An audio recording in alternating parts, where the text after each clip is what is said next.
Welcome to Ramana's Eduzone YouTube channel. ఈరోజు మనము ఇక్ష్వాకులకు సంబంధించినటువంటి ఇక్ష్వాకులకు సంబంధించి సామాజిక సామాజిక మత సాంస్కృత విషయాల గురించి మత సాంస్కృతిక విషయాల గురించి కొన్ని ముఖ్యమైనటువంటి అంశాలను గురించి డిస్కస్ చేద్దాం. అందులో భాగంగా ఇక్ష్వాకుల కాలంలో 5 గ్రామాలను కలిపి ఇక్ష్వాకుల కాలంలో 5 గ్రామాలను కలిపి ఏమని పిలిచేవారంటే గ్రామ పంచిక. చాలా చాలా ఇంపార్టెంట్ అండి. గ్రామ పంచిక అని పిలిచేవారు. అదేవిధంగా ఇక్ష్వాకుల కాలంలో ఒక సాంఘిక దురాచారం ఉందండి. చాలా చాలా ఇంపార్టెంట్. ఒక సాంఘిక దురాచారం ఉంది. ఆ సాంఘిక దురాచారమే ఏంటిది? ఆ సాంఘిక దురాచారం వచ్చేసరికి మనకి ఏంటంటే సతీ సహగమనం. సతీ సహగమనం చాలా చాలా ఇంపార్టెంట్ అండి. ఈ సతీ సహగమనానికి సంబంధించినటువంటి ఆనవాళ్ళు ఎక్కడ బయటపడ్డాయి? మనకు నాగార్జున కొండ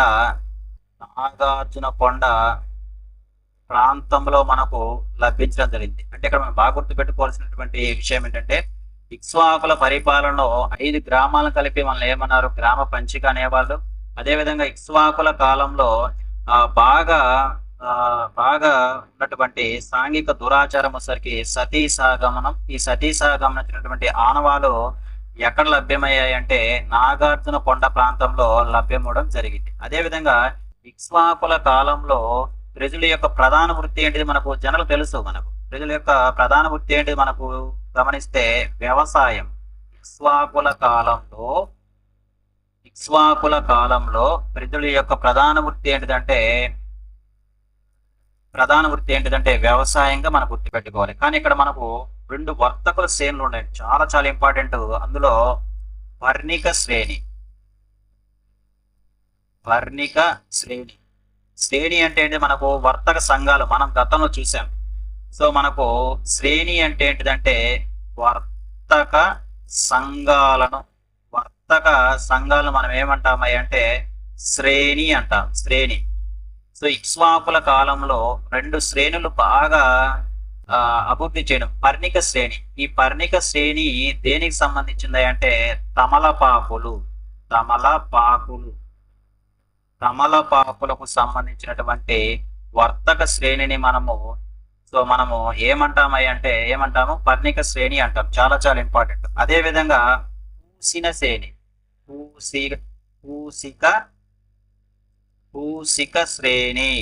సో ఈ పూసిక శ్రేణి దేనికి సంబంధించింది అంటే మిఠాయిల వర్తక సంఘం. అంటే మిఠాయిలు తయారు చేసే వర్తక సంఘాన్ని మనం ఏమంటామంటే పూసిన శ్రేణిగాను, అదేవిధంగా తమలపాకులకు సంబంధించినటువంటి వర్తక సంఘాన్ని మనం ఏమంటాము? పర్ణిక శ్రేణి అంటాముగా మనం గుర్తుపెట్టుకోవాల్సినటువంటి అవసరం ఎంతైనా ఉంది. అయితే ఇక్కడ మనము ఇక్ష్వాకుల కాలంలో విదేశీ వాణిజ్యం. సో విదేశీ వాణిజ్యము ఏ దేశంతో బాగా జరిగేది అంటే రోమ్ దేశంతో బాగా చేసేవారు. విదేశీ వాణిజ్యం ఆ రోమ్ దేశంతో బాగా చేసేవారు. అదేవిధంగా ఇతని కాలంలో చాలా మందిలో ఉన్నటువంటి నాణ్యాలు వచ్చేసరికి 1 పణం, 2వది వచ్చేసరికి సువర్ణము, 3వది వచ్చేసరికి దీనార్.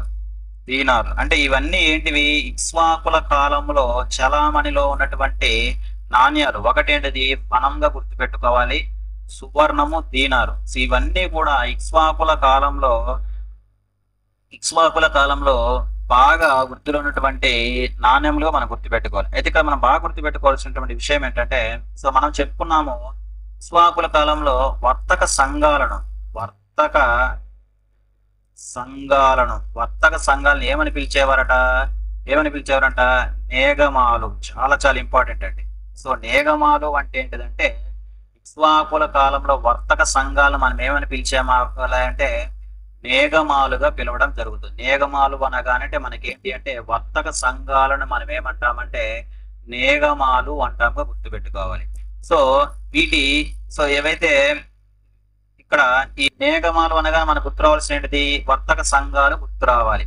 అదే విధంగా ఇక్కడ మనం చెప్పుకున్నాము. సో ఇక్ష్వాకుల కాలంలో విదేశీ వాణిజ్యం ఎవరితో చేసేవారు? ఈ రోమ్ దేశంతో విదేశీ వ్యాపారం చేసేవారు ఇక్ష్వాకులు. అయితే వీటికి సంబంధించినటువంటి ఆనవాళ్ళు ఎక్కడ బయటపడ్డాయంటే నాగార్జున కొండ ప్రాంతం. నాగార్జున కొండ ప్రాంతం ఒక్కటి గుర్తు పెట్టుకోండి. నాగార్జున కొండ అనగానే మనకు గుర్తు రావాల్సినటువంటి రాజవంశం ఏంటంటే ఇక్ష్వాకుల రాజవంశంగా మనం గుర్తు పెట్టుకోవాలి. అదేవిధంగా ఇక్కడ నాగార్జున కొండ వద్ద ప్రపంచంలో ఎక్కడా కనిపించని గొప్ప ధ్వని విజ్ఞాన కేంద్రం, చాలా చాలా ఇంపార్టెంట్ అండి. గొప్ప ధ్వని విజ్ఞాన కేంద్రం కట్టడం జరిగింది. ఇది చాలా చాలా ఇంపార్టెంట్. అంటే ఇక్కడ ప్రపంచంలో ఎక్కడా లేని ధ్వని విజ్ఞాన కేంద్రం ఎక్కడ కట్టించడం జరిగిందంటే నాగార్జున కొండ ప్రాంతం వద్ద కట్టించడం జరిగిందిగా మనము గుర్తుపెట్టుకోవాలి. అదే విధంగా ఇప్పుడు నాగార్జున కొండ అనగానే మనకు గుర్తు రావాల్సినటువంటి విషయం ఏంటంటే నాగార్జున కొండ. ఈ నాగార్జున కొండ అనగానే మనకు గుర్తు రావాల్సినటువంటి విషయం ఏంటంటే భారతదేశంలోనే మొదటి ద్వీపపు మ్యూజియం. చాలా చాలా ఇంపార్టెంట్. ద్వీపపు మ్యూజియం అంటే ఇక్కడ గుర్తుపెట్టుకోండి, భారతదేశంలో మొట్టమొదటి ద్వీపపు మ్యూజియం అంటే నాగార్జున కొండగా గుర్తుపెట్టుకోవాలి. అదేవిధంగా నాగార్జున కొండ గురించి మన గతంలో చెప్పుకున్నాం. నాగార్జున కొండ ప్రాంతంలోనే సతీ ఆచారం పాటిస్తున్నటువంటి ఆనవాళ్ళు మనకి ఎక్కడ కనిపించాయంటే నాగార్జున కొండ వద్ద కనిపించడం జరిగింది. గతంలో మనం చెప్పుకున్నాము ఇక్ష్వాకుల కాలంలో ఉన్నటువంటి ప్రముఖ దురాచారం ఏంటిది? మనకు దురాచారం ఏంటిది? సతీ సహగమనం అంటే ఏంటిది? ఎవరి యొక్క భర్త అయితే చనిపోతారో ఆ భర్తతో పాటు భార్యను కూడా చితి మీద పేర్చి కాల్చేవారు. అలా కాల్చడాన్ని మనం ఏమంటామా అంటే సతీ సహగమనం అంటాము.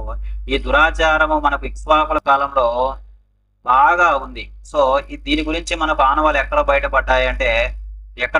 మనకు నాగార్జున కొండ ప్రాంతం వద్ద బయటపడడం జరిగింది. అయితే ఇక్కడ మనం బాగా గుర్తుపెట్టుకోవాల్సినటువంటి మరో విషయం ఏంటంటే ఈ మహాతలవరి చాలా చాలా ఇంపార్టెంట్. గతంలో నేను చెప్పి ఉన్నాను.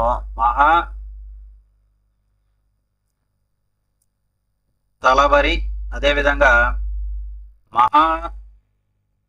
దానపత్ని అనే బిరుదులు ఎవరి యొక్క బిరుదులు? శాంతిశ్రీ బిరుదులు. శాంతిశ్రీ ఎవరు అంటే వీరపురుషదత్తుని యొక్క అత్త అనగా వాసిష్ఠ పుత్ర శ్రీశాంతముల యొక్క కుమార్తె ఎవరే అంటే శాంతిశ్రీ. ఈమె బౌద్ధ మతం కోసము బాగా కృషి చేసినటువంటి మొదటి మహిళ. అదే విధంగా మనకు ఉపాసిక బోధిశ్రీ మనం చెప్పుకున్నాం చూడండి. ఉపాసిక బోధిశ్రీ ఈమె వీరపురుషదత్తుని కాలంలో బౌద్ధ మత ప్రచారానికి బాగా కృషి చేసినటువంటి వ్యక్తి వచ్చేసరికి ఉపాసిక బోధిశ్రీ.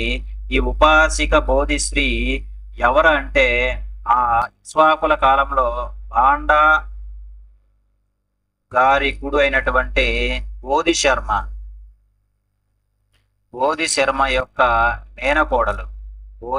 యొక్క మేనకోడలుగా మనం గుర్తుపెట్టుకోవాలి. అదే విధంగా ఇక్కడ మనము శాతవాహనులు బ్రాహ్మణులైతే శాతవాహనులు మనం ఏమని చెప్పుకున్నాము? శాతవాహనులు ఎవరు? బ్రాహ్మణులు. అయితే ఇక్ష్వాకులు క్షత్రియులు అని చెప్పిన ఒక వ్యక్తి ఉన్నాడు. అదే ఆర్జీ బండార్కర్ గా మనం గుర్తుపెట్టుకోవాల్సినటువంటి అవసరం ఎంత ఉంది. చిట్ట చివర మనం గుర్తుపెట్టుకోవాల్సినటువంటి విషయం ఏంటంటే ఈ ఇక్ష్వాకుల యొక్క వంశాన్ని తుది ఇచ్చినటువంటి వ్యక్తి ఎవరై అంటే పల్లవులుగా పల్లవులుగా గుర్తుపెట్టుకోవాలి. ఇది మనము ఇక్ష్వాకులకు సంబంధించినటువంటి కొంత ప్రాథమిక సమాచారము. ఇంకా ఏదైనా సమాచారం మనకు మిస్ అయినట్లయితే ప్రశ్న రూపంలో మనము చర్చించుకుందాం. Thank you.